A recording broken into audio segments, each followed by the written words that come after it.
बधाई हो, पाकिस्तान को नए पापा मिल गए। ये वाले जो पापा है ना, ये पिछले वाले पापा या जो बड़े पापा थे उनसे बहुत अलग है, क्योंकि पिछले वाले पापा सिर्फ पीटते थे, ये वाले पापा कह के लेते हैं और इन्हीं के एक्शंस को बच्चे कॉपी करते हैं। वो जो हारिस रऊफ ये कर रहे थे, वो बता रहे थे कि पापा ने शाहीन को पहली बॉल पे कहा।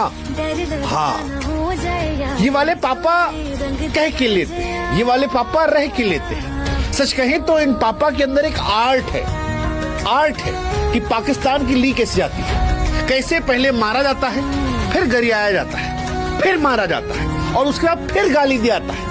कोई कमी नहीं पापा के अंदर। ये वाले पापा युवराज जैसी बेरहमी मारते वक्त दिखाते हैं, लेकिन जब गाली देने की बात आती है तब वो बताते हैं कि जिस युवराज ने योगराज सीखा था, ये भी उनके सच्चे भक्त हैं।